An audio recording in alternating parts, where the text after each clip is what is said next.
just really proud of my guys, our guys. I thought, they showed a lot of resiliency. Been through a lot this season. They really, after they got the news the other day, really came together and showed a lot of resolve. I thought with the leadership that we got from guys like Skylar Mays and Tremont Waters. We probably had our best practice yesterday, and guys came out with great attitudes and.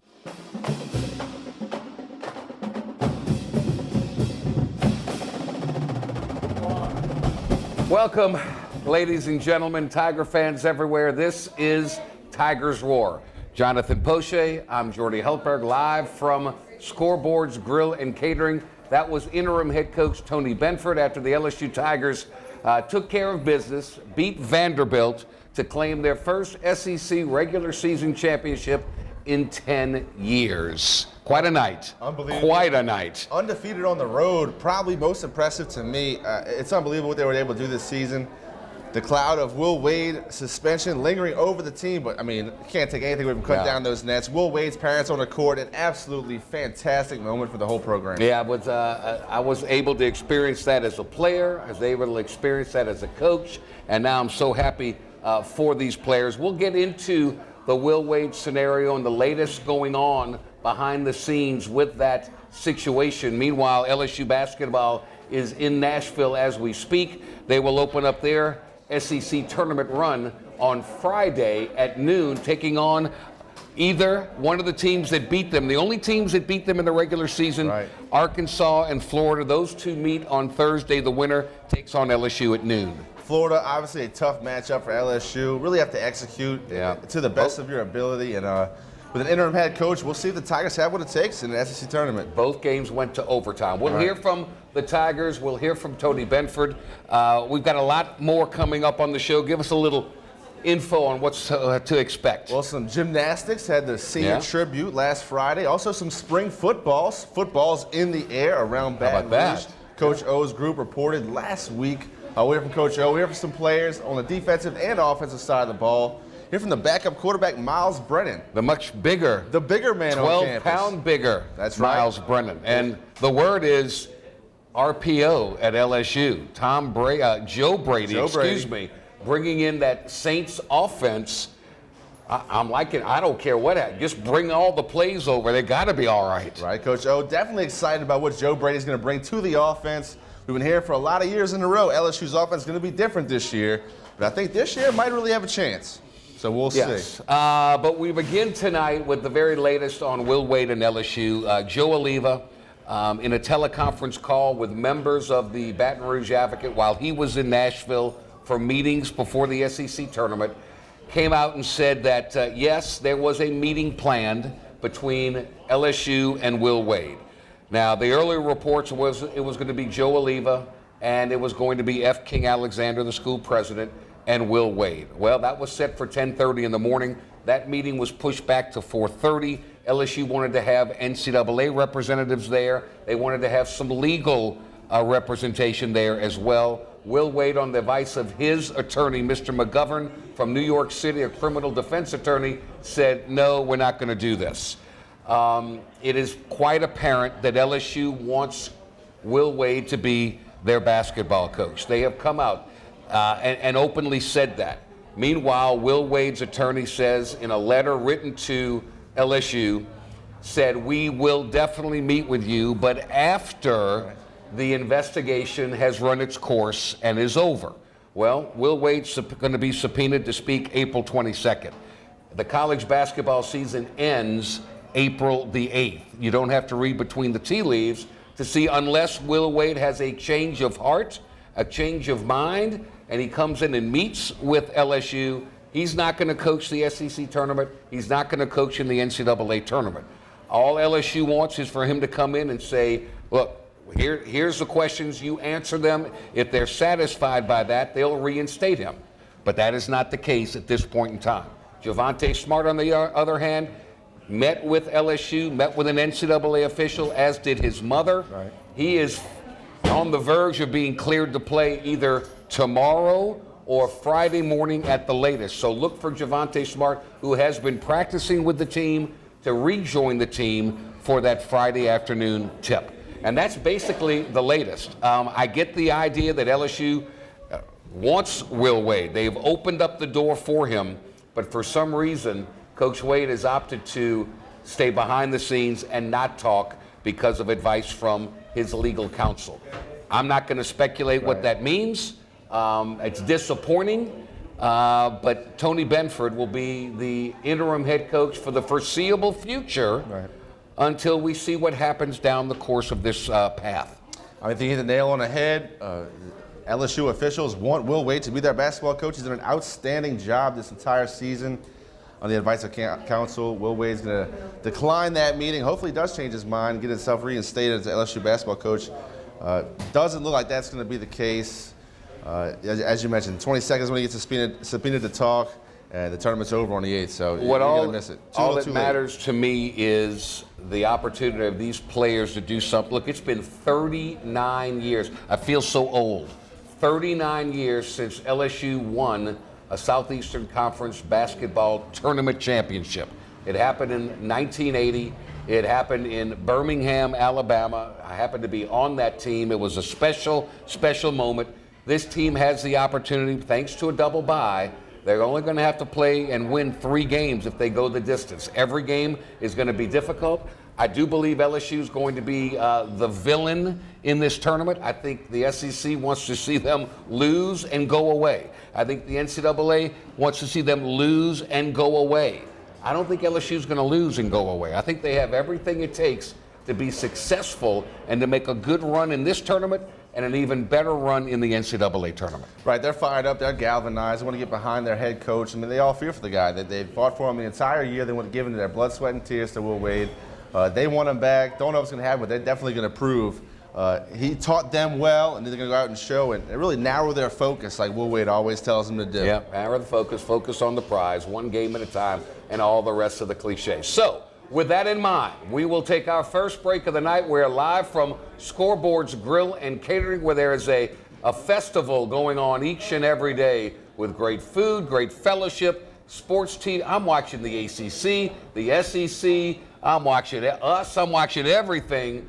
NBA, it's all here for you and yours. We've got snow crabs. We've got wings. We've got bread pudding and so much more. I love the sliders, the hamburgers. Oh, my gosh, they're great. So when we come back, we'll take a look back at LSU cutting down the nets, winning their first SEC regular season title since 10 years prior.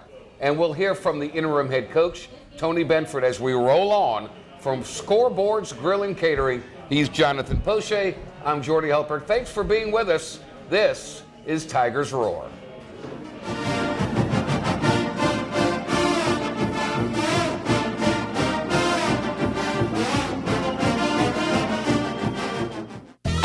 Going golfing. Ooh. Off to golf. You're picking that up. Off to the range, honey. Bye. Oh, that was close. Glad you got the backup camera installed. Yep. You don't need a new car to have new technology. Mike's Audio, conveniently located on Airline Highway near the corner of Bluebonnet. Hi, I am Dr. Farrell Frugier Jr., and I am a general dentist at Frugier Family Dentistry. I was born and raised in Baton Rouge, Louisiana. I went to Catholic High School, LSU, and LSU School of Dentistry in New Orleans, where I received my DDS degree in 1986. I always have and will continue to be committed to continuing my education, to invest in technology which makes the diagnosis and delivery of dentistry more thorough, more comfortable, and more aesthetically pleasing. In our practice, we are here to serve the patients. We want to improve their quality of life and to develop relationships with our patients. In dentistry, we have a chance to impact lives on a daily basis, not just by doing dentistry, but by getting to know them and being a part of their life. We also believe in giving back to our community. So every year, we give back to the Greater Baton Rouge Food Bank, Toys for Tots, and Mary Bird Perkins Cancer Center. Please stop by and visit our office. We would love to take care of you and your family. Hi, I'm Jordy Helper for Tremonti's Meat and Seafood Market at 12451 Old Jefferson Highway. Chairman's Reserve Steaks, their pork, their chicken, their seafood, top of the line. Primo barbecue pits, Icy Tech coolers. They can go anywhere and cater anything for you. Go to 751-7665 to call Tremonti's Meat and Seafood Market, where good meat ain't cheap and cheap meat ain't good. Tremonti's Meat and Seafood Market.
Welcome back.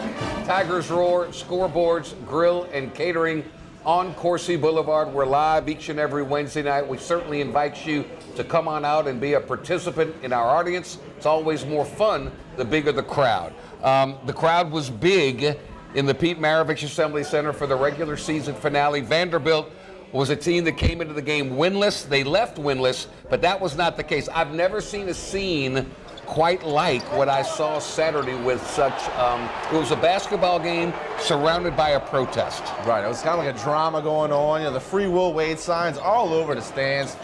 Joe Oliva got that ferocious booing as he went to his seat. That was something to hear. But at least he had the courage to show up. Oh, he showed up. Many others would not have. He showed up and he saluted the booing. Yes. He acknowledged it, let the crowd know he heard him.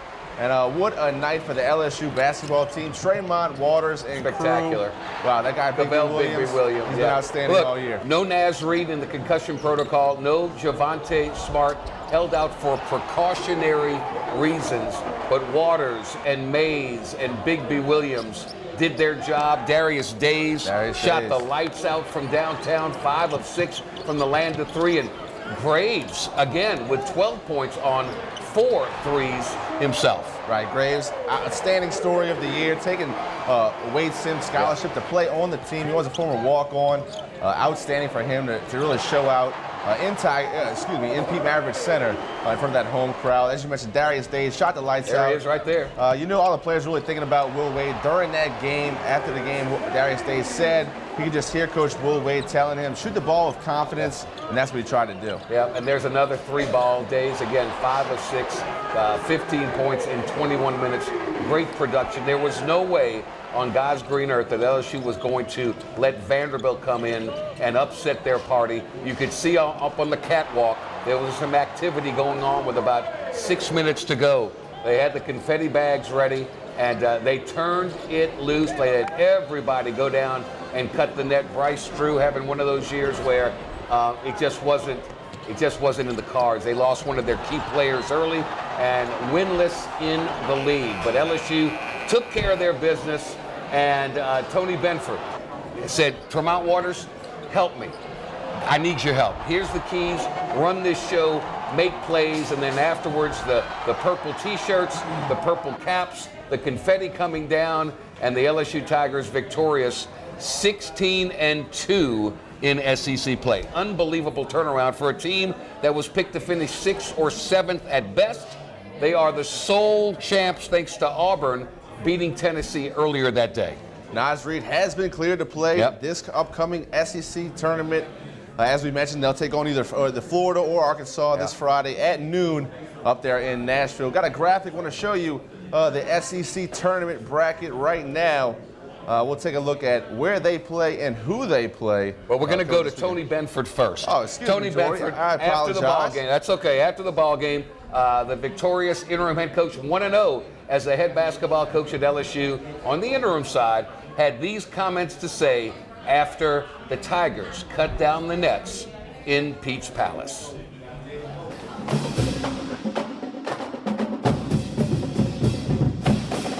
just really proud of my guys, our guys. I thought, they showed a lot of resiliency. Been through a lot this season. They really, after they got the news the other day, really came together and showed a lot of resolve. I thought with the leadership that we got from guys like Skylar Mays and Tremont Waters. We probably had our best practice yesterday. And guys came out with, great attitudes. And we had a segment, too, last night. Every night before the game, we put our guys up in the hotel over at Lock Cook. And would have been senior night.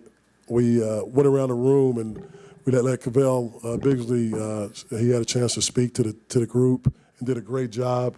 And then we went around and everybody had a chance to share things with Cavell. And just really proud that we were able to win for him, and he was able to go out a winner here. And we're not done yet. Questions, Mike? Raise your hand. Right here,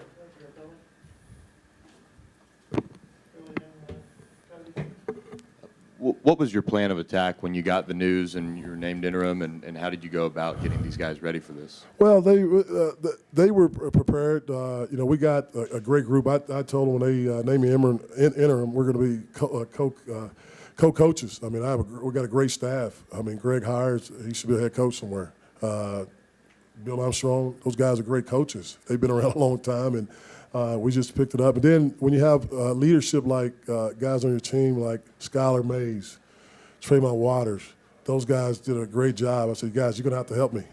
You got a guy like Tremont Waters, it makes it a little bit easier too, But that's basically what we did, and just try to get them focused and have tunnel vision. And guys, let's get all we can control is what we can control is that's today, right now.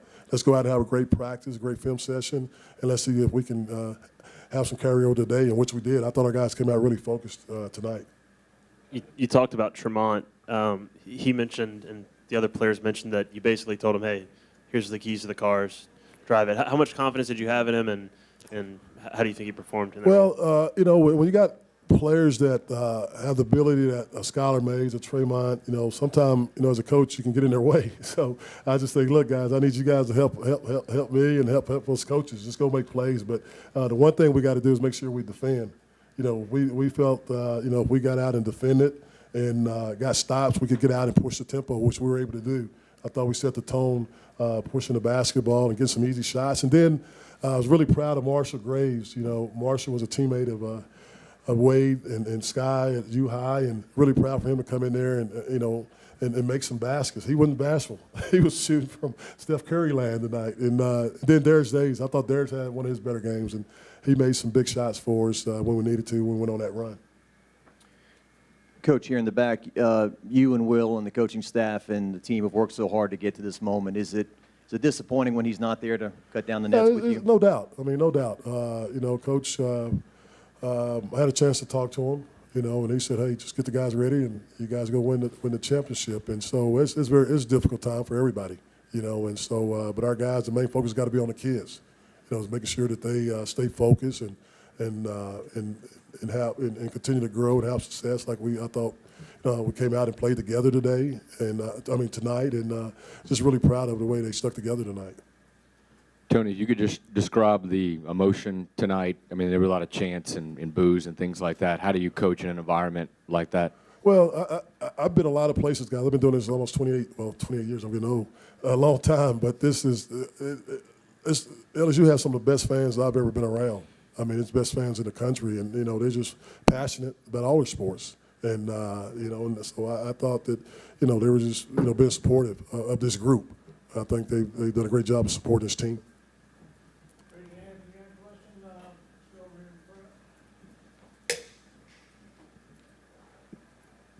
Just wondering, though, in your vast experience, how bizarre it was to coach in a game, your first game as the head coach, where you win a league title, and the place is largely going crazy for you. But at the same time, they're booing your athletic director and saying negative things about him. Yeah, I can't get into that, but I've coached. I've been a coach. I've been a head coach before, but didn't have the type of players I got now. But I have some good, some decent players. But all I try to do is focus on the players and make sure that they knew the game plan. I thought our coaches, I thought Greg Heyer and Bill Armstrong did a great job of helping me prepare the guys for the night's task. And that was to come out and win the championship. And I thought after we watched the Auburn game, hey, we had to finish the job. We wanted to win it outright. And that's what we wanted to do. And the guys came in and they were focused once they got to watch the game early in the day when Auburn beat Tennessee and said, guys, we don't want to share this with anybody. Let's go out and win it. And I thought we did a great job of staying focused and getting the job done. Coach, without Javonte and Naz tonight, you obviously didn't have your full cupboard to work with. What was your mindset in terms of relegating minutes to the rest of the guys available? Well, we knew Marshall. Those guys get. Marshall gets reps in practice. A lot of times he's on a scout team, and he's always the other team's best player, especially at the guards position. He lights us up. We can't guard him, but we knew he'd be ready to play. Marshall's, we knew he'd be prepared. But then Will Reese. I thought Will Reese came in and gave us some solid minutes. Defensively and on moving the basketball the minutes that he was in there. So we just tried to get him ready to go. Tony, over here, I know you said that all of you were like co-coaches, but what was it like for you after, being an assistant for a couple years to step back into that head coaching role? Well, didn't know it would happen this quickly, to be honest with you, but I got a call last night from my former college coach, Gerald Myers, who coached me at Texas Tech. He was a former AD at Tech, and he was my college coach. And he was, but anyway, he called, and I thought he gave me a great piece of advice. He said, just concentrate on the kids. Don't try to go out and reinvent the wheel. Just do, kind of be consistent on what you guys have been doing, and just stay, defensively, offensively, just continue to do the things that you guys have been doing, and I think you'll be fine. And he was right. Tony, as you understand it, what is the plan going forward for yourself, for Naz, Javonte? You got so much uncertainty going forward. Naz is fine. Naz is just protocol. He should be fine. He had got hit in the face, so he just was recovering from that. So Naz will be fine. Naz will be ready to go. Javonte, we're just kind of in a wait and see position right now, to see what when he'll once they do the investigation, complete that process. Hopefully he'll be ready to go on Tuesday when we practice. Tony, how much did you anticipate the type of atmosphere going into this game, and how much did you prepare the players knowing it could be cheering and jeering all at once? Yeah. We told the guys to kind of, and we've been like this all year, sometimes you got to block out the peripheral, and when you get in that court, you got to stay focused. And I think our guys, they've had blinders on, so to speak, tunnel vision. Just lock in on your job, do your job. As coaches, we got to do our job. So each one of you have a job to do. Okay, don't try to do like Emmett Williams. Don't go out there and try to shoot three-pointers. Just, range with great energy and get on the glass and run the floor. Just do the things that you've been doing all year to help us to get to this point. And that's the one thing I just try to do. Just make sure we're consistent with that. Or we can't control the noise.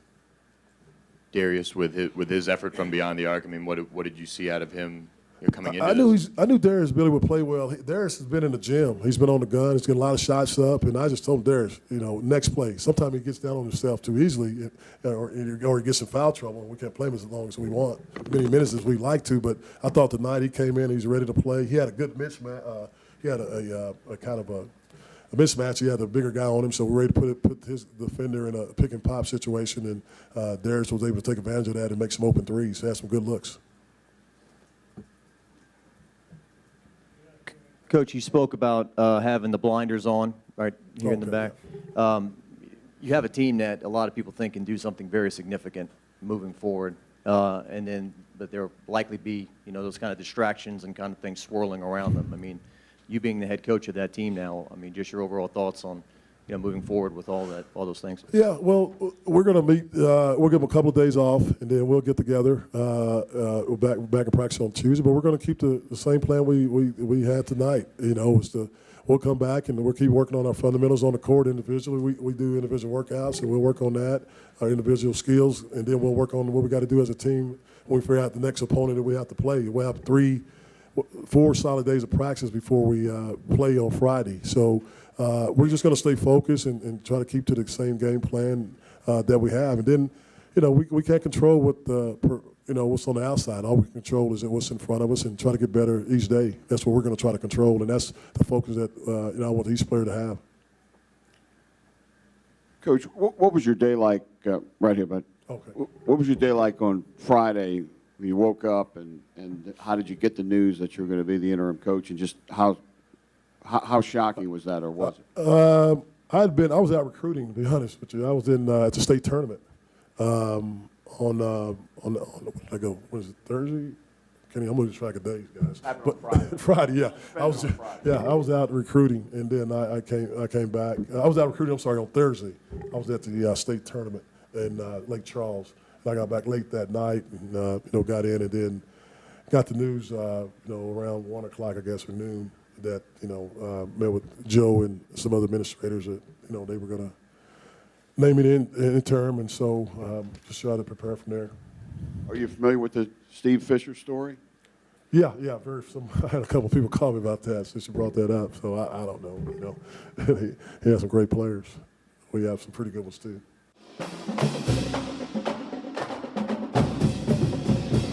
A smiling Tony Bedford as quite a special night in the Pete Maravich Assembly Center. A bizarre night, a strange night, but on the court, between the lines, LSU got the job done. And now they await their opportunity. The SEC basketball tournament underway as we speak.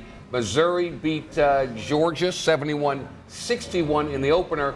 Texas A&M and Vandy about to tip it off. But if you look a little bit further up at the top, you see Arkansas versus Florida tomorrow. The winner of that game will take on LSU Friday at noon. Friday at noon, if necessary. The game will also be at noon on Saturday, but got to handle business first of all. Friday night for LSU. No Will Wade, but got to bring the intensity that Will Wade would have you bring to that game. A lot of emotions. It's going to be a tough matchup. We'll see what else you can do. Yeah, the first game's going to be the toughest. But if you notice, though, LSU's got, because they're the number 1 seed, they will avoid playing Kentucky and Tennessee. They'll have to take on the winner of that game, possibly for the SEC Tournament Championship. So one game at a time in Nashville, and we'll see how many LSU fans show up, and we'll see if the Tigers show up as well. So tournament play, nothing quite like it. Speaking of nothing quite like it, quite a season for several LSU Tigers as the awards have come out. Tremont Waters on the coaches and the AP, all SEC first team, all defensive team. Quite a year for the sophomore. Co-defensive player of the year in the conference. Yeah. Outstanding job on both sides of the court. Really has to step out to be the coach on the court now that Will Wade is not going to be with the team. Also, Skylar Mays, a very smart young man, getting that scholarship athlete of the year in the SEC and all SEC second team. He is, he's studying kinesiology with the hopes of getting into med school. So he is the epitome of the student athlete. He's been the glue of the team all year long, steady as she goes, and the team leader, no question about that. And then Naz Reid started off slowly, but really built himself up, and he is on the all-freshman team. So Waters, Mays, Reid, get it done, but it's been a total team effort. Everyone at one point in time during this season has had a significant role in a significant win, whether it be Darius Days hitting 15 points in the regular season finale, or Emmett Williams with the 13-point, 15-rebound double-double a little bit earlier. So everybody's had their little hand in the prize. Not to mention that big tip in for Cavale Bigby Williams to beat Kentucky. I mean, that was outstanding. He's always around the goal, plays really hard. Good to see that young man have his time in the spotlight. So here's my advice, LSU basketball fans. Stop worrying about what's going on behind the scenes. You have no control over this. This will play out during the course of time. Now we have to focus in on basketball. Let's follow this team, support this team. They're the SEC champs. They have a chance to do a double-double. No LSU basketball team has ever done that. And they have a chance for the first time in 39 years to become only the second LSU basketball team to win a Southeastern Conference tournament title. So let's hit some hoops, let's have some fun, and let's see where they go in Selection Sunday. They could be as high as a 2 seed. I don't think they'll drop lower than a 3, depending on no matter what happens. I think they're They can go up. I don't think they'll fall down. And then it's just all about where are they going to send them? What does the bracket look like? But it could be a phenomenal march of madness for LSU basketball, long overdue. I agree. I mean, before I was born, you were winning that SEC championship. So, Thanks a lot. No problem. No problem. Thanks a lot. I Do that in appreciate there. that. You make me drink this iced tea again. All right, we're going to take a timeout. When we come back, Mike Scarborough, TigerBait.com, for his weekly segment. We'll find out about the opening, Nike's opening in New Orleans over the weekend, and more recruiting news. So stay with us. Live from Scoreboards Grill and Catering, Jonathan Poche. I'm Jordy Hultberg. This is Tigers Roar.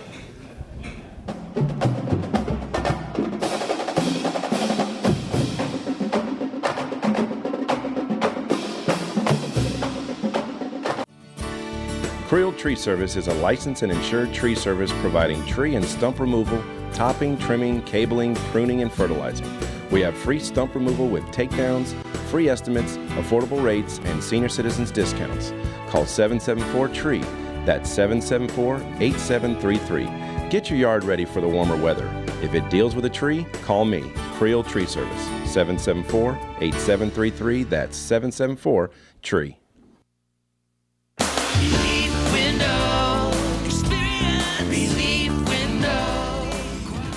When my wife and I started Relief Windows, what we were trying to do, what our goal was to give a quality job to a homeowner. Everybody's scared of contractors. We wanted to change the mold of what that is. Not showing up on time, not answering the phone, somebody running with your money. The reason why you should pick Relief Windows to do your renovation of your home, windows, doors, hardy planker siding, is because of the experience, quality service of our company. Service is everything we have. It's the foundation of our company. We're going to show up on time. We're going to do the job right. Over 60% of our customers is customer referral. We're a local company here in Baton Rouge, built in BatonRouge, staying in Baton Rouge. Okay. The job's not done until you're happy and we're happy. It's built the old-fashioned way, with a handshake. Here at Relief Windows is honored to be official window, door, and siding company of LSU Athletics, from one winning team to another. They said I could find you here. Why are you fishing? Our company's got to ship out 2 full color brochures and 20 color copies. You're killing me. It's done. Designed, printed, packaged, and shipped. How? You just got to know the right people. Baker Printing, the printing people. How come you get to fish in this private lake? Like I said, you just got to know the right people. You can know the right people too. Hi folks, Clarence Buggs here. Coach Roger Cador would take the time to tell you how to catch our brand new show, The Roger Cador Show, but as you can see, he's kind of busy right now out at Scoreboards, Baton Rouge's newest sports grill with food that is absolutely amazing. Catch the show 8 o'clock Tuesday nights, 6:30 p.m. on Wednesdays, and on Pelican Television's YouTube channel as well. You want to come out and have a great time. It's awesome, isn't it, Coach? Mm-hmm. Told you.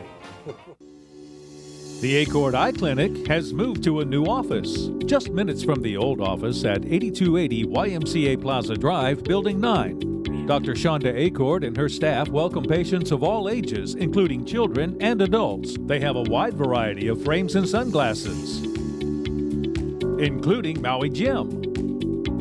The Acord Eye Clinic features modern instruments and state-of-the-art technology, including digital retinal scanning with Optomap, hard-to-fit contact lenses,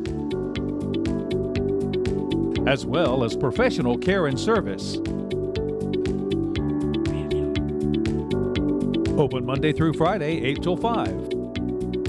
Call for an appointment, 225-767-EYES, and visit the website, visionsource-br.com. The Acord Eye Clinic looks forward to seeing you. This is an important announcement. If you're between 50 and 85 and worried about your loved ones, you can still get affordable life insurance for peace of mind. My life insurance coverage is guaranteed, and I was not required to get a medical exam. I had high blood pressure and diabetes, and I got my coverage with one telephone call. No exam necessary. I'm a smoker, and I wanted to take care of my family. I called to get my life insurance and my affairs in order. I wanted to do the right thing. Call Final Expense No Exam Insurance. Your rates are guaranteed and will never increase. I called and learned that this insurance cannot be canceled even if you get sick or gain weight. And there are no restrictions on how my beneficiaries use the money when I'm gone. Approval was easy and the price was right. I wanted to do this for my children. Call 800-654-9927, 800-654-9927.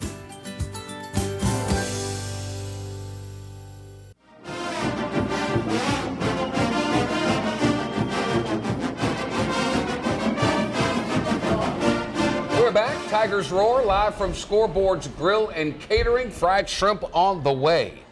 How about that? On deck. Smells good in here. Smells real good. All on the way. And also on the way is our weekly dose of, and we love him, the extraordinary recruiting analyst for TigerBait.com, Mike Scarborough, kind enough to join us via the telephone because he's so busy on his website, the new and improved TigerBait.com. It's outstanding. Michael, thanks for the time, buddy. How are you?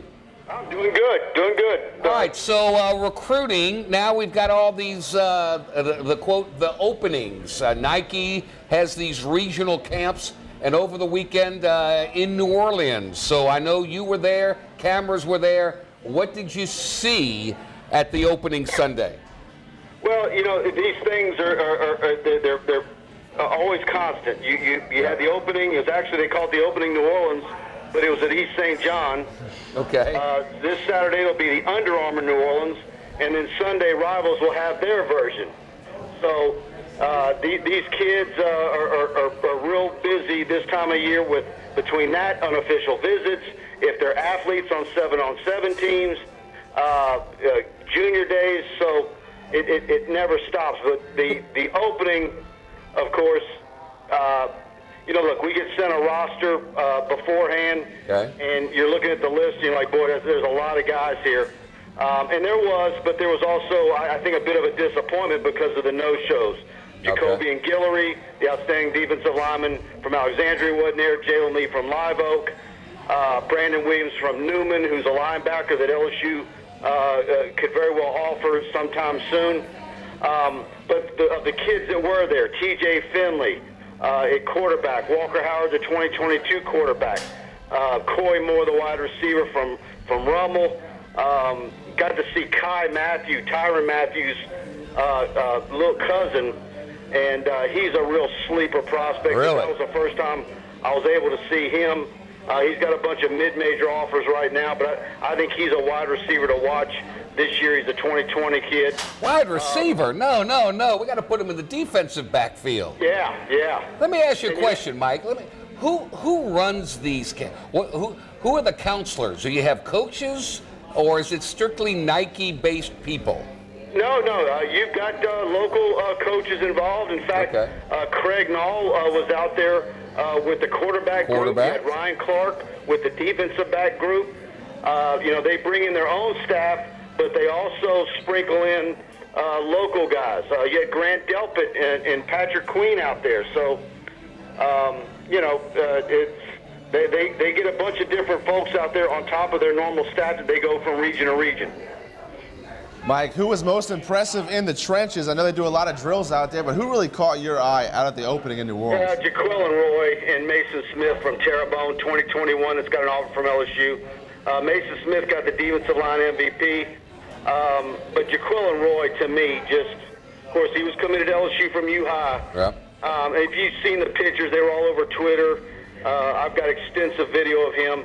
I mean, I'm looking at this guy, and at the end of it, I said, Jaquelin, I'm looking at you, and I'm like, I know if you had a soft measuring tape and you taped his thigh measurement might not be too far off from what his waist measurement is. He's carrying very little fat in his midsection, and he's probably about 305 right now. So, wow. You know, that's the kind of beast defensive lineman that have been getting away from LSU, and I really think, you know, when he decommitted, everybody just automatically assumed it was Alabama. I actually think Texas A&M is the school. All right.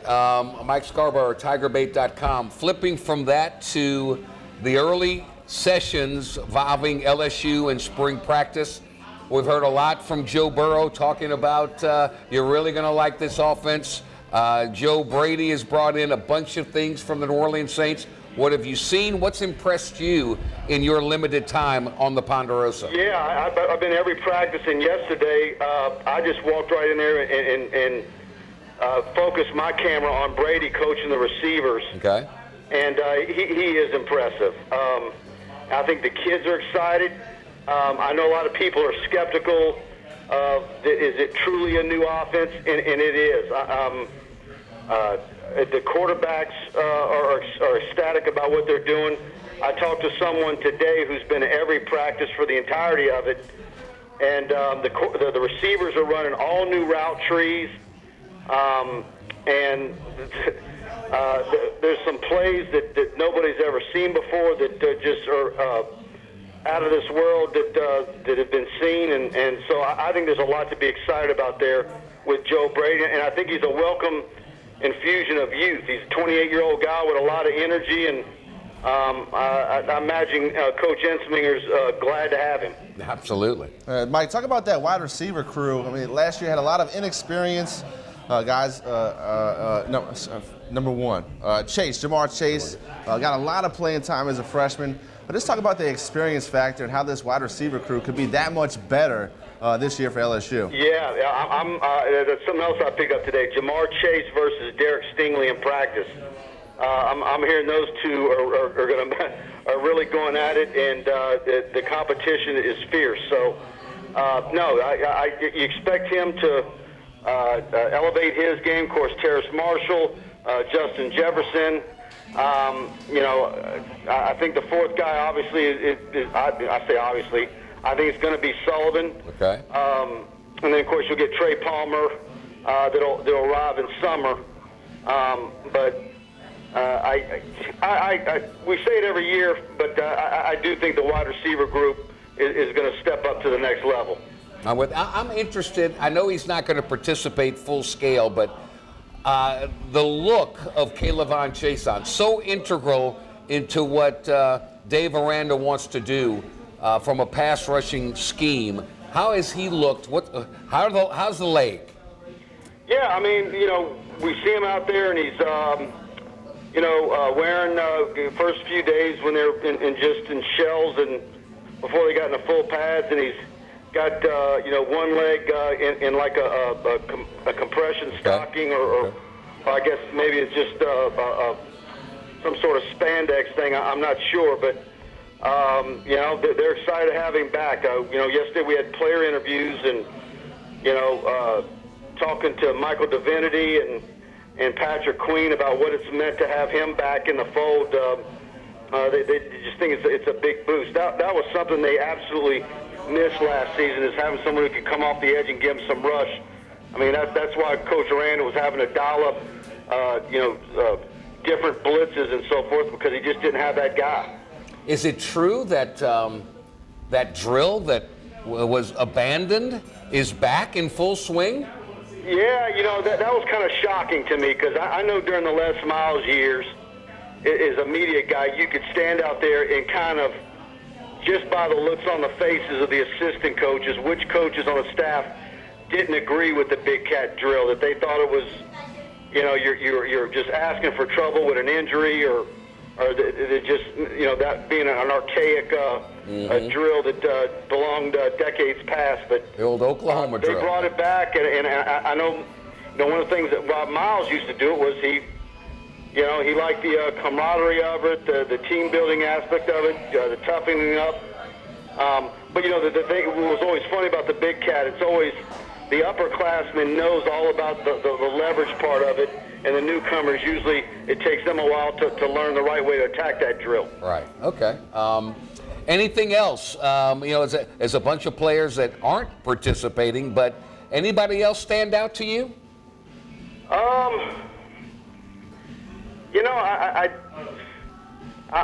thinking now. I think it's a little early. Okay, that's fair. I mean, look, you've got so many returning starters. It's kind of like, what spots do you have a guy that can come out of nowhere? Right. I was shocked yesterday when Thaddeus Moss came out for player interviews, and he seems like he's finally ready to turn the corner and is healthy. And of course, you've got you've got a bunch of tight ends that are more available now. So I think maybe that's the group to watch. But how involved are the tight ends going to be in this offense? But I still think when you break it all down, you're still concerned about offensive line. And then look, you've got 8 guys on the roster for spring on the defensive line, and several of them aren't 100%. So, right. And one of them is a true freshman in Apuika. Right. Okay. Mike, how has Miles Brennan looked? Heard he gained a little weight, looking strong out there on the field. Yeah. He was right in front of me yesterday in the interviews, and when he said he was 207, he looks it.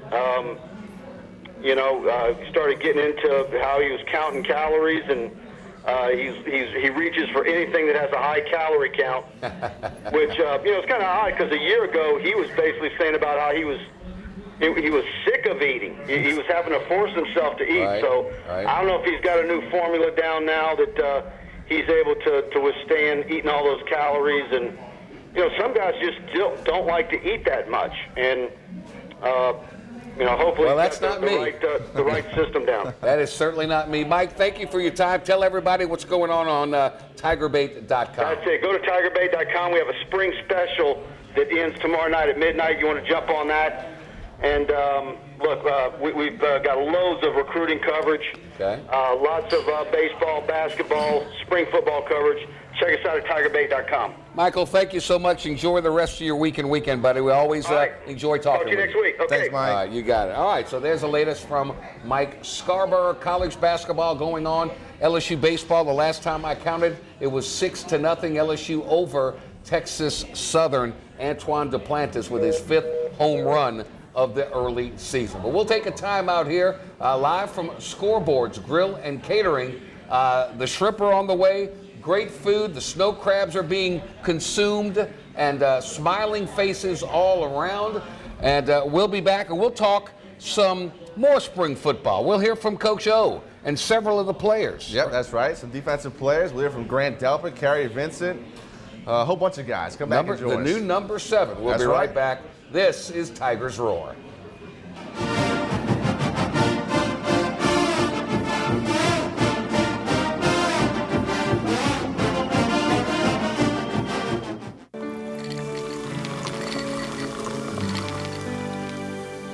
No one can stop me when I taste the feeling. Nothing could ever bring me down. Nothing could ever bring me down.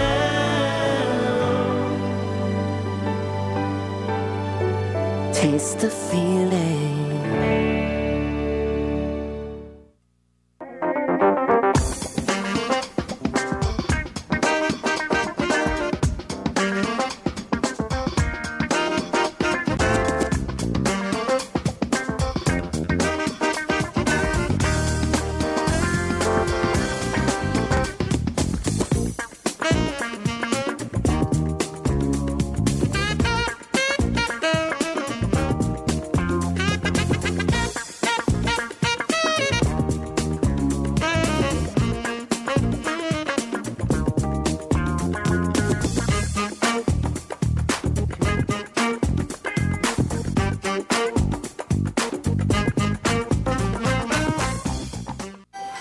Oh, great party. Oh, thanks for coming, guys. Better get that car warmed up. I'm on it. I don't miss those days. Yeah, we just had a remote start installed. Oh, us too. Nice. It's gonna be nice and toasty. Why don't we have one of those? We're fine. Okay, I can't feel my fingers. I bet everyone else can. You don't need a new car to have new technology. Mike's Audio, conveniently located on Airline Highway near the corner of Bluebonnet. Bolello's Furniture and Appliances, your dependable independent. Depend on us for service, for selection, for price. Get huge Whirlpool savings. Shop now and save on Whirlpool appliances throughout the store. Plus, experience our price match guarantee and ask about special financing. You can depend on the know-how of people who live appliances every day. Bolello's Furniture and Appliances.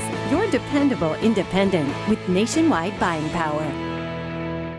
Hi, I am Dr. Farrell Frugier Jr., and I am a general dentist at Frugier Family Dentistry. I was born and raised in Baton Rouge, Louisiana.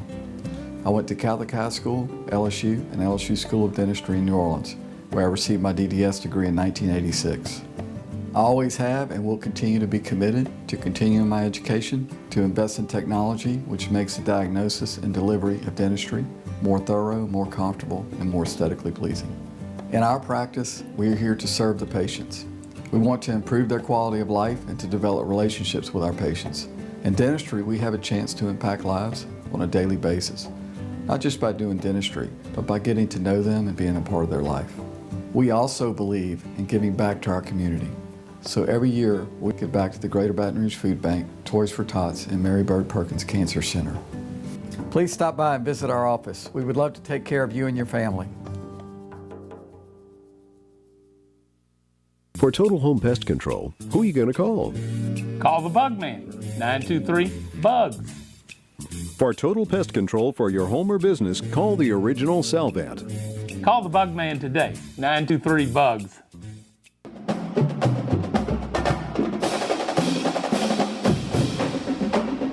We're back. Tigers Roar, live from Scoreboard's Grill and Catering on Coursey Boulevard, right next to Anton's. The food is great. We're open each and every day, Tuesday through Sunday at 11 a.m. And the party just goes on each and every day. The weather's getting great. Outdoor patio's going to be ready to roll. All kinds of great things in store. So if you have a group of people, a party, you want to bring your baseball team, your soccer team over, we've got everything set for you. We can accommodate each and every one of you. It's a fun place to watch sports. Bring all your friends out. It's fun at Scoreboards. We have that daily lunch special, which Yes. really is a great deal. Something different every single day. Come out and try the food. Great price, too. I mean, you can't beat the price. Absolutely. All right. Spring football, LSU. A lot of expectation. There it is. There it is. Eye. Tuesday is the chicken fettuccine. Wednesday, red beans, rice, and sausage. Thursday, the hamburger steak. Friday, yum, the crawfish etouffee. Snow crabs. We've got crawfish. What do you need? What do you want? Hey, Thursday, also steak night. Got to mention that. night. Steaks are great.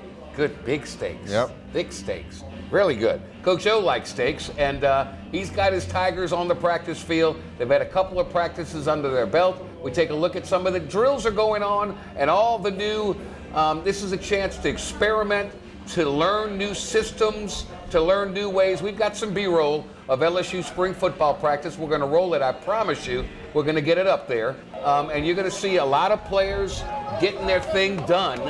And you can see this is the RPO that Joe Brady has installed. That's Joe Burrow in the black jersey. You can see the handoff, the pitch, the toss. So some new drills that Sean Payton and company used with Drew Brees that they're putting into this system now. Well, I think the explosion of Taysom Hill on the scene last year in the NFL really opened the door for this RPO Joe Brady to move on to LSU and be a hot commodity. I mean, it worked so well for Taysom Hill and the New Orleans Saints that Joe Brady might be able to come and implement some things for Joe Burrow and that LSU offense. There's Miles Brennan, who's put on about 12 pounds.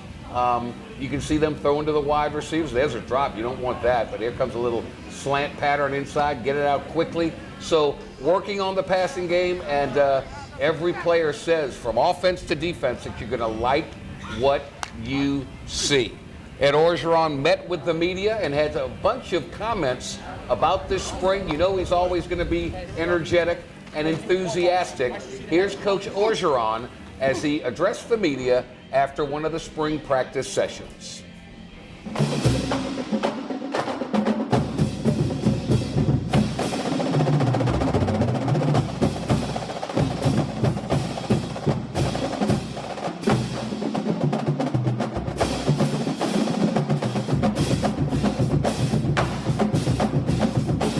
I think to give the credit to our coaches, the endless hours of preparation they have done, starting since we got back in January. We had a dinner last night honoring our guys' fourth quarter. Tommy Moffitt and his staff have done a tremendous job getting our guys bigger, stronger, and faster. They're prepared. We've done a lot of football school work, and we hit the ground running today. I really like the direction of our offense. They spread the ball around. They moved the ball to the receivers, got the ball to our playmakers in space, and they made plays. Our receivers had a good day. Joe Burrow and Miles Brennan had a good day today. On defense, Apu Aka was outstanding. And I know he was going against the second team, but he had a dominating day. We didn't have pass, but he was dominating. So did Derek Stingley. I thought Derek Stingley had a tremendous day. There was a lot of speed on the field. Our coaches are a lot further ahead than they were this time last spring. Special teams, we worked on punt. We worked on different punt returners. Derek Stingley is one of the guys. We see our young guys, our athletes. I thought that they was in good shape and ready to go today. A lot of energy. Any questions? You talked about how the quarterbacks did. What did you hope to see with the new assistant coach on offense, and what things did you get to see that you liked? You know, spreading the ball around, running out run-pass options, making the right reads. I remember going to 7-on-7. I said, Dave, what do you think? He says the quarterback knows exactly where to go with the ball. And those guys are prepared. I think, last year we didn't have Joe with us at this time, so having Joe there, and obviously we can't touch him or nothing like that. He's still nursing his injury, but I thought we did good. The addition of Joe Brady and the way him and Steve Ensminger are working is fantastic. This is a new offense from last year. You're going to see it. We spread the ball around, different formations, and I thought they were on fire today. I thought they really did a good job. Jamar Chase also had a good day. Stephon Sullivan looked good at some tight end. They were playing some at tight end. It looked really good. T.K. McClendon had some good catches at tight end. I thought he looked really good.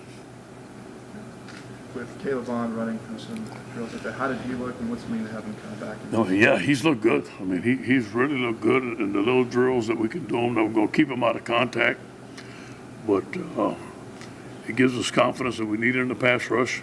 I think he's going to have an excellent year. We're going to keep him out of contact all spring, though, and he won't be in contact next August.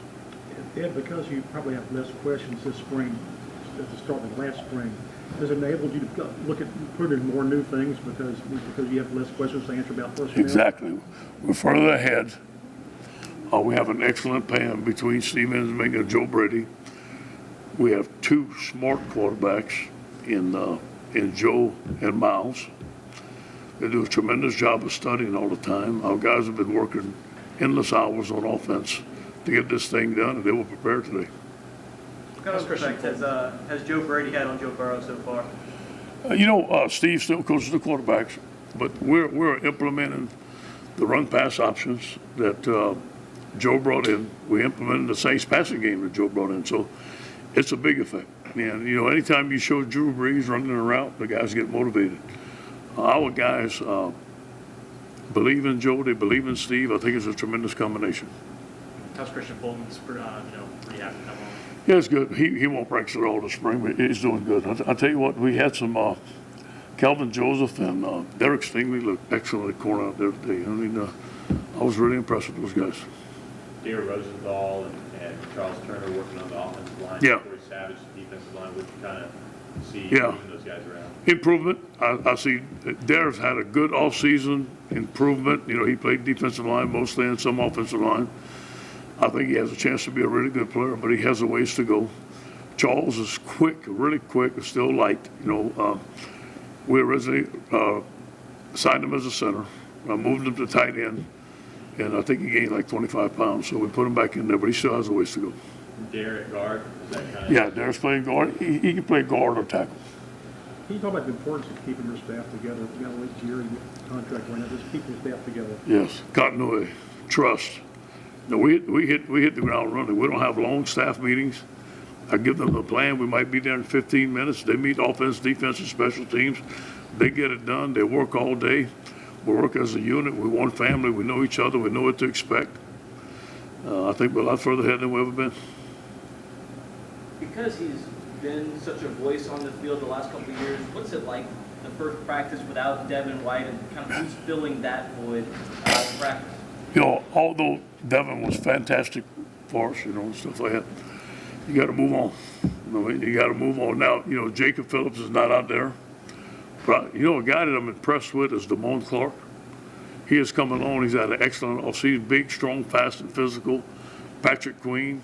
I think those guys are going to be pretty good linebackers. I really do. Do we miss Devin? Yes. Do we miss Gritty? Yes. Coach Grant Delpit wearing 7. Yeah. Can you speak to that?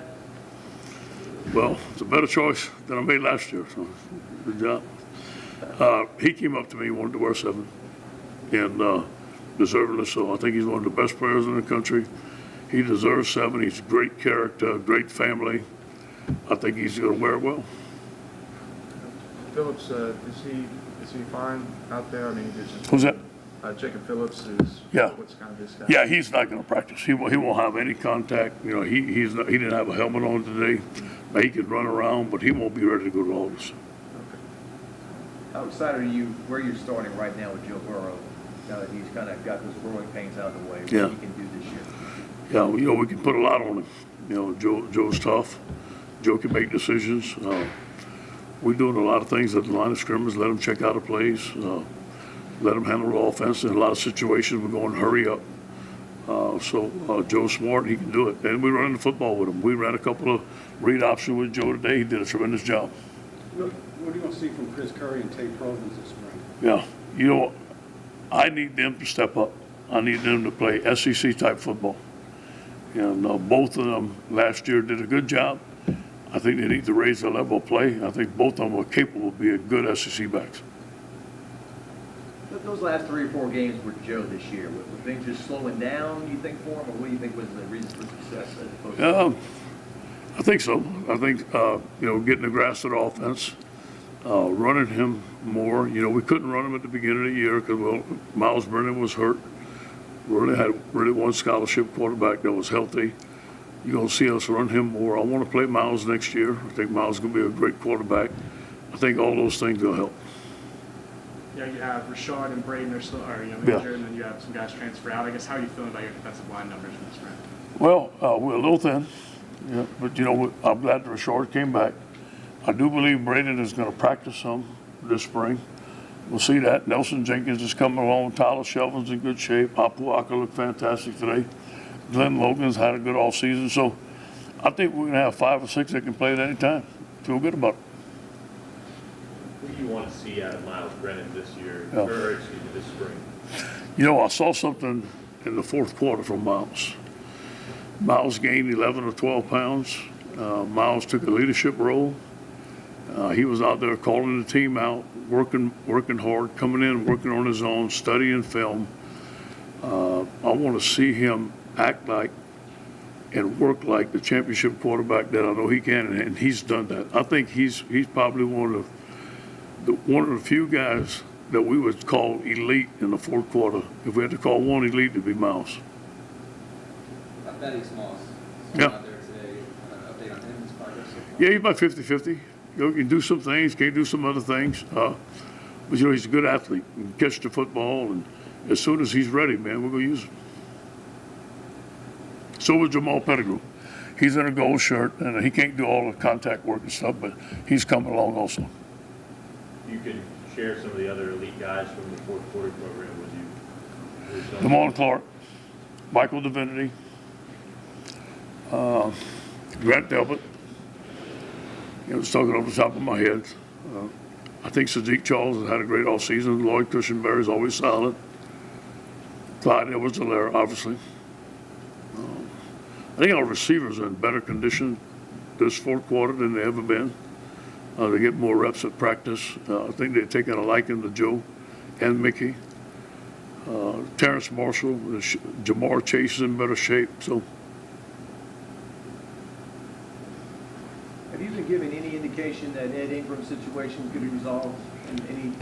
yeah, you know, that's for those guys to handle. That's an administration deal. So. But you know what? I hope it does get resolved. I think Ed's a great young man. And as soon as it gets resolved, I'd like to have him back on the team if it does get resolved.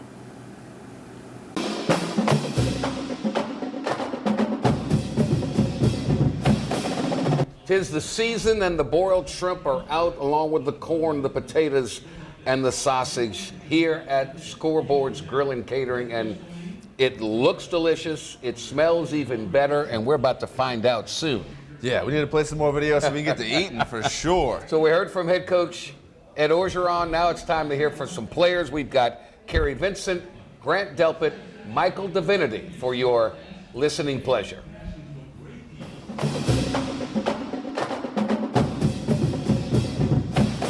A couple practices you might have thrown up close, or?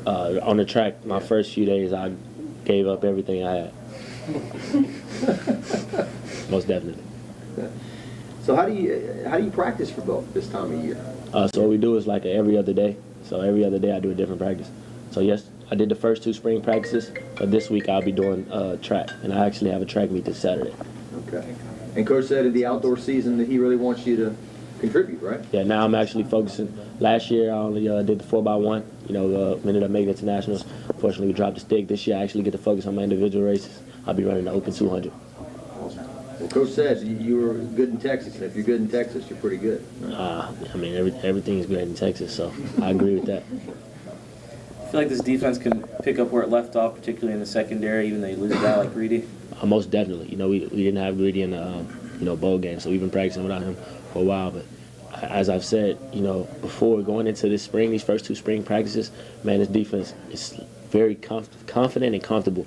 You know, this going into my 3rd year, I haven't seen it like this at all. So that's why I said I'm very excited going into the season, just to watch us grow even more and become that defense that we've been working towards. Are you working at safety a little bit too? I'm actually working everywhere as I've been, you know, since I got here. Nickel corner, and safety. You put into words what Coach Aranda expects out of his defense, how hard it is to adjust to. Coach Aranda wants perfection from us, and that's what we go into practicing for every day, every week. At the beginning of every week, we have a team defensive meeting. He comes in, he lets us know what he wants from us, and we go out and we execute. And I feel like him doing that has created a standard for us, and I feel like that's a big part of the reason we are becoming who we are. What does Corey Raymond mean to that room, the DBs? There was a bunch of speculation, you know, this offseason maybe he was linked to other jobs, but to have him here and just his expertise, what does he mean to the group of guys that work with him every day? And I can't explain a word can't define what Coach Raymond means to us, you know, and in my role specifically is almost like a father figure. You know, I lost my father this past December, but, you know, him coming in and getting me out of Port Arthur, Texas, and ever since then, and these guys, and seeing how much the guys that are here now and the guys that were here before me look up to him, and how much he means to them, how much he means to us, that just says a lot. Is there a difference in Joe from last year, this year, Burrow? Man, well, we all knew Joe Burrow was a player when he first got here. You know, he has that swagger about him that everybody knows about. He's still a leader. He's just carrying over his role from last year. Everybody's obviously progressing, so that's the only difference. I think a lot of fans had that moment where they're like, man, that's my quarterback. Right. Is there a specific moment last year, regular season game? I can personally think of one, but one where you think, wow, that was my quarterback? Most definitely. You know, when he first got here, I didn't really look at Joe as a running quarterback, and I knew he had that swag, but once he broke out against Georgia, I was lost for words. I was like, man, all right, Joe. You know, since then, you know, he's carried over, and I wouldn't want anybody else as my quarterback. What about the UCF pop? What was now that you think about it, did he gain a whole new level of respect? That just shows you how much of a dog he is, because I know guys that I've played with before, not here necessarily, but a lot of guys wouldn't get up from that. He got up from that, and he executed off of it. He got better off of it. So that just shows you the dog that Joe has in him. Speaking of the bowl game, did you guys how did you get through that with the numbers you had on defense, or the lack of, I guess? Like I said, that's why I felt like my track shape came in, it became a benefit for me. You know, we relied on numbers, so, you know, it wasn't no substitutions for really anybody. So everybody just had to go, and we showed the difference that, you know, the SEC ball and what they playing over there. Greedy moving on. Last one. Devin White moving on. You got Grant kind of moving to the forefront of leading that defense. How do you think he's going to do in that role? Grant hasn't always been the head leader, you know, being that we have guys like Devin there, but he's always been the leader in that aspect. And, you know, now it's just his time. And I know for a fact that he's going to do great, as he's already done before. And I'm just grateful to be able to play with a guy like him. About 6'3", 206 at the moment, so pretty good weight. Try to stay right there for spring. Just try to stay around the 205, 207 area. Is that a difference from a year ago? Yeah, a year ago I was probably like 199, 198, pushing 200. So I'm just trying to stay about 5 pounds heavier. Coach O said you asked for the number 7. You wanted to assume that role? Yeah, man. Just trying to just do right by the number, man. Keep it alive. Just do right by everybody that worked before me. Leonard was just outside talking to me about it and congratulating me about it. So, it's a huge honor. I'm excited for it. With Devin and Greedy moving on, those are the 2 big names for the defense. Do you feel like you now kind of step to the front as being the leader of that defense? Yeah, definitely.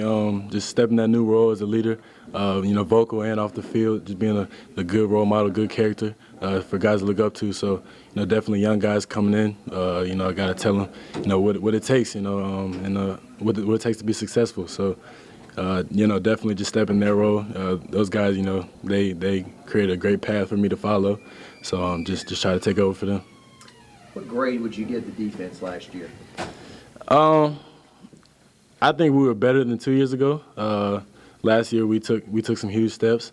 We still have a while to go. So I think we were a little bit above average. We're trying to, we striving for greatness. We pushing perfection. So just trying to just be better every year. Mm-hmm. Did you have a wow moment when you found out? Obviously, you're going to be wearing the 7. You look at guys like Honey Badger and Patrick Peterson. Did you have that moment? Yeah, it was very humbling. Just remembering all the guys that wore the number before me. I grew up watching those guys, so it's definitely a humbling moment for me. Me and my family are very excited for it. Just watching what those guys did before me in the purple and gold. I just hopefully get to continue that. Does it feel like there's maybe a stronger level of responsibility when you wear that jersey? Yeah, it definitely comes with it's big shoes to fill. It comes with publicity, excuse me. All the accolades and all that stuff. So just trying to step in those shoes and just continue what I've been doing. Honestly, it's not really a big change for me. It's just a number in my on the field. So it's all just keep doing what I've been doing. What do you think of Stingley? Oh, he's great. He's better than I was when I came in. I'll tell you that. So he's way more advanced than I thought he was going to be. And one-on-ones, he's out there locking receivers up already. So I love it. I love the attitude he brings, the character. He's light years ahead of where he should be. So that's great. Yeah. What kind of teammate is he? He's a great teammate. I try to get him to talk a lot. Just try to get him to be vocal, because if you know what you're talking about as a freshman, the people you earn that respect from older guys, and so once guys figure out that they can trust you, that's when guys start to really rely on you and be like, okay, he could do his thing, he could do his job. So that's what it's all about. He's getting there.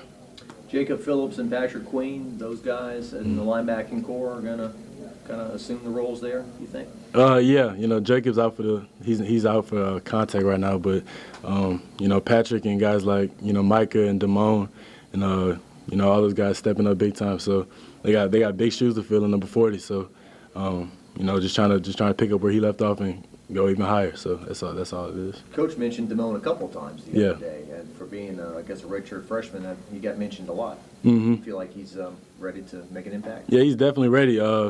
Physical-wise, he's strong as an ox, so he lifts the whole weight room. He works out right next to me every day, so I get to see all the weights he lifts, and I'm like, man, I don't know if I could do all that. So, he's definitely strong. He's mentally in the game. He knows all his plays. It's just about time now. It's just about, waiting his turn or, getting up there when the coach tells him to get up there and perform. That's all it is. Nobody can help you out more than a pass rush is. Yeah, exactly. Having a pass rush as a DB is the greatest thing you can ask for. Having a pass rush, you can sit back in the zone, quarterback make mistakes. So Caleb Vaughn brings all that. Michael Divinity is taking huge steps. He's getting way better. Andre Anthony, all those type of guys just ready for the season. They're way better than they were last year. So I'm excited to see Caleb Vaughn when he comes back. Do the wide receivers this year look a little bit more comfortable? Yeah, they look a lot more comfortable. We got a new coach and Coach Brady. So. He's a great coach, and those guys love him. Real players coach, so they take their piece of their game and just advance it with him. So they already look more comfortable, and I'm excited to see what they got for the spring. Okay. How they were doing? Patrick, Micah, and all those guys, Damone, all those guys doing great. just with the couple of times, they got in the season due to, the illegal hits that was called on, Devin and Jacob. Just them getting those exposure and being able to play. The one thing, we had talked about that we needed to work on as a defense as a whole, not just as those guys, as communicating. And they've done great these first 2 days, and their progress has, picked up tremendously. And I feel like by the end of this spring, they would be, very comfortable at that inside linebacker position. Is there a different vibe with Caleb Vaughn out there now? Yeah, to be honest, just having him back, healthy, and him getting back into just pass rushing and playing blocks. It's a great feeling for him and for the defense, to know that we getting everyone back. How much do you feel like you've grown up in the last year? I feel like I've grown up tremendously, mentally and physically, just being a leader, and just it's a lot. I'm happy that the man I've become on and off the field, and it's showing. You used to be a little quiet. You're obviously a lot more comfortable in this setting, and I guess probably leading your teammates, telling them what they need to hear. Yeah, at first I was quiet, just playing the field, just being backwards, just doing what I had to do as a football player, and now that a couple guys are going and I have to step up, it's a big shooter field, just with the guys who left and the legacy they left. I'm just here to sit here and do what I got to do for the team and be that vocal leader that they need. What is your relationship with Coach Aranda? It's always been strong. He's always been an honest players coach. He's always, helped me through the whole progress since I've been here for my, just going to my 4th year. The relationship has got better, and he's way more comfortable. And he looks at me to be that leader, and I'm there. What do you think is in store for Grant Delpit in terms of the number 7 and the year he can have? I'm proud of Grant, from the last year he had and the years before that. Him having number 7 is, wonderful. I'm proud of him and I'm happy for him. And I believe that this year is going to be a great year, better than last year. You felt 2 years ago what it was like to lose after the bowl game and Notre Dame, coming off a great win over UCF. Yeah. Does it feel totally different, the atmosphere in the building on a day-to-day basis this offseason compared to last? Yes, from the brotherhood, just, the love we have for each other, and, we stick together, and, it's getting stronger and stronger. Last year was strong, this year it's getting even stronger. And just coming off that big season we had last year, going to New Year's Six Bowl, and, this goal this year is to go to the playoffs. And I like the energy that everyone has, even the young guys, and then plus, the signees we got coming in this year, they're going to be very helpful, and, when they come in, they're going to be ready to play. What does it say about your linebacker group that even after losing Devin White, your group's considered to be one of the best in the league, the linebacker group? I look at it like, like what Coach O said, next man up. When Devin White was out, Patrick Queen came in there for a half and had like 9 tackles. We got guys. We got depth at linebacker, and I got trust in those guys from Micah, Patrick, Damone Clark. I got a lot of faith in those young guys. In the years you've been here, how much stronger has it gotten each year, just personnel, just the depth? It has got stronger. A lot of guys taking it more serious when it comes to learning the playbook and, really learning, like, next man up, you never know what will happen. You got a sack number you want to reach this year? I had 5 last year. I talked to Arden Kid every day, so I told him, like, I'm really going to try to break his record this year. What did he say? He congratulated me on everything like I talked to him about. I called him, actually talked to him and showed him my film just from pass rushes and those type of things. And then actually, I go work out and do pass rushes on weekends and those type of things. And he's been very helpful. So, he really, and plus he was my roommate when he was here. So, he's very encouraging, and, I pray that I do, break that record.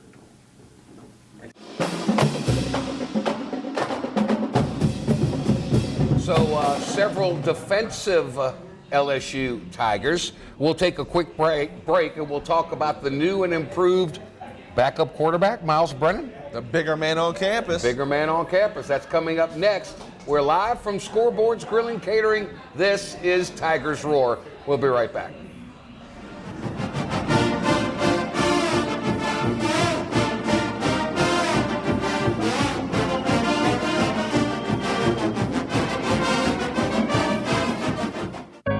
We've been fighting the war on drugs for a long time. We answer the phone 24/7, 365 days a year. On a busy night, we answer hundreds of calls. This war on drugs needs our intervention. Since 2014, Addiction Hope and Helpline has helped people struggling with drugs and alcohol. When the phone rings, we help people when they need it the most. When we get a caller into treatment, it feels right. It feels good. It's a blessing. If you're struggling, drinking, using, and need to get clean, don't suffer alone in silence. Call Addiction Hope and Helpline. Our people understand, and many are also in recovery. Call for support and strength. You can call for someone who can't or isn't willing. It's an act of love. Together we can help you beat this thing and erase addiction from your vocabulary once and for all. Call 800-383-8177, 800-383-8177. The Accord Eye Clinic has moved to a new office, just minutes from the old office at 8280 YMCA Plaza Drive, Building 9. Dr. Shonda Accord and her staff welcome patients of all ages, including children and adults. They have a wide variety of frames and sunglasses, including Maui Jim. The Accord Eye Clinic features modern instruments and state-of-the-art technology, including digital retinal scanning with Optomap, hard-to-fit contact lenses, as well as professional care and service. Open Monday through Friday, 8 till 5. Call for an appointment, 225-767-EYES, and visit the website, visionsource-br.com. The Accord Eye Clinic looks forward to seeing you. They said I could find you here. Why are you fishing? Our company's got to ship out 2 full color brochures and 20 color copies. You're killing me. It's done. Designed, printed, packaged, and shipped. How? You just got to know the right people. Baker Printing, the printing people. How come you get to fish in this private lake? Like I said, you just got to know the right people. You can know the right people too. Hi, I'm Bobby Yarborough with Manda Fine Meats. Here at Manda, we know what the folks of South Louisiana love. They love great flavored smoked sausage, delicious deli meats, and specialty items like boudin and andouille sausage. Manda Fine Meats has been providing these products since 1947. We produce them right here in Baton Rouge, so you know you're always getting the freshest product at your local grocery store. Manda Fine Meats. Taste the fresh local flavor in everything we make. Make it Manda every time. Hello. Hola. 你好. Experience what the Baton Rouge International School can offer your children. Now welcoming displaced students for short and long-term stability.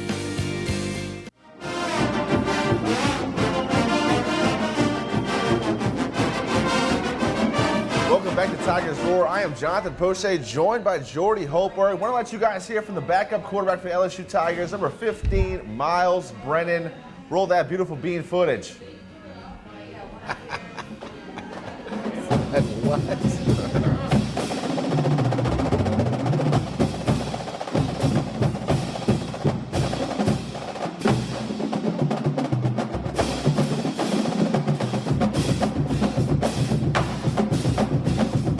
I mean, yesterday at workouts I weighed in at 207, so I feel like it's definitely a big stride. You know, Coach O put me on the mandatory weight gain list about three or 4 weeks ago, and like I said earlier, you know, I just kind of got tired of dealing with it, you know, and I was doing things to try to, you know, improve my weight earlier on, but you know, it got to the point to where I was having to just force the food into my body. Even my body was saying like, no, like we don't want that. Like your stomach's not built for this. Like you're not a guy who's like grown up to be a big guy. Like, and you know, I just had to say like, no, like you're gonna take this food and then we're gonna roll with it. So it's just like understanding that if I eat 3 normal meals a day, you know, I'm at like 3,000 or 4,000 or 5,000 calories. But after I practice and work out and things like that, go through a normal day, I'll probably burn 2,000 or 3,000 calories, you know, throughout the day. So I'm really only at 2,000 calories, and that's obviously not enough, you know, to put on weight. That's just enough to, you know, keep my weight I'm at. And so, like I said, you know, when I go to the store, I don't even look at what the heck I'm buying. You know, I just look at the calories, and I don't care if it tastes good or not. Like, I'm just going to take whatever has the most calories and I'm going to eat it. And I feel like it's obviously worked, so I'm just going to keep doing that. Are you counting carbs? I'm not counting carbs, not yet. I feel like when I hit about 210, 215, I'm going to start leveling out and, just being more particular, I guess, on what I eat, before they ask me to go on a diet, and start losing some weight, which would be bad. But I feel like I'm doing just fine right now. Miles, I remember talking to you right before you left Base Illinois to come here. You were, 185 when you left? Yeah, I was something low. And, like I said, weight's never been my thing, I guess, But obviously I need it here, and you need it to play college football, period, especially in the SEC. And I understand that. And my time's coming, and I want to be fully prepared, when I do get my chance, to be able to take the hits, like Joe has taken, and be able to get up and play the next play. What changed, Miles? Because last spring, I remember Coach O was making the joke about he needs to eat a bunch of Raising Cane's at midnight. And all that for sure. stuff. And then it seemed like in the spring, the fall, you really hadn't gained much weight. So Yeah. what changed between? My mentality, for sure, my mindset, and, just, like I said, just forcing that food into my body. And I feel like it's time. And I think it had a lot to do with the maturity of my body as well. I just turned 20. I feel like that switch flipped, and my body said, all right, let's do this thing. So I said, let's go, and here we are. You've always been known for having a lot of velocity on your passes. For sure. You feel like it's picked up a notch? For sure. I mean, I definitely feel like I've gotten stronger. And, yeah, I definitely feel like my velocity has gotten there, and my accuracy is there with that, so that's always a good thing. How much have you learned the word patience throughout this entire process?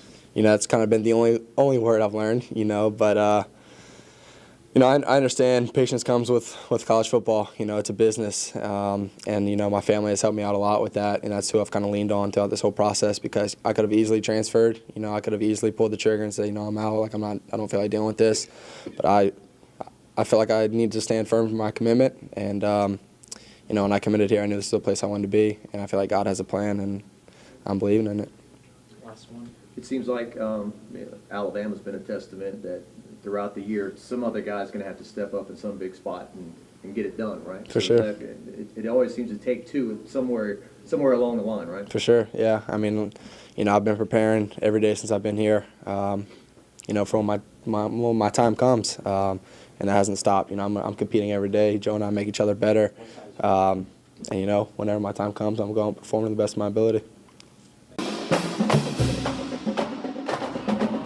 So there you have it. We covered basketball. We got LSU baseball leading Texas Southern 13-4 as we speak. Texas A&M leading Vanderbilt 34-19 at half of the SEC tournament. Jonathan, great show. Thanks for all you've done for it. We greatly appreciate it. Next week we'll know where LSU is, where they're dancing, and we'll preview that. A big weekend for LSU basketball. A lot more next week right here on Tigers Roar. From Scoreboards, Grilling Catering, thanks so much for joining us. We'll see you next week on Tigers Roar.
the feeling.